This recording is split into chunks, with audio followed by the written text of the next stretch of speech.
Hello and welcome to this edition of Top Shelf Sports Talk. I'm your host, John Carubba. And today we're going to delve into my most embarrassing moment as a sportscaster.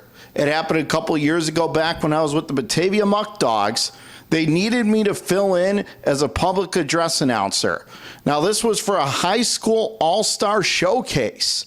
Now, one of the jobs of the public address announcer, you got to get the lineups before the game, or at least that was a requirement with the Batavia Muck Dogs. But that's neither here nor there. The bottom line is I got a lineup card from a manager on the one team. However, from the Batavia high school team, who you thought would be all over it because it's in Batavia, I never got a lineup card from them.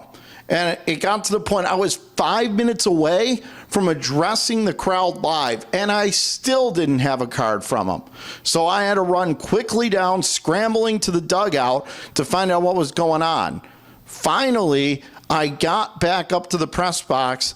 I got a lineup card, but when I got it, it was so messy, the handwriting, I couldn't read it. We had to call a parent up to the stands to recite the names to me so I could then read it to the crowd. Now, this is delaying the game. I don't know if you've ever had a crowd full of angry people glaring at you, but I can tell you it's not fun. I was so scared I was going to get fired. I was beating myself up. I didn't get fired, but I learned a very, very important lesson. And that is, don't ever let anyone, especially a coach or a broadcaster or anyone, dictate the pace of your broadcast. You go when you're ready. Thank you for joining me as I reflected on a not so fond memory in my sportscasting career. For Top Shelf Sports, I'm John Carubba.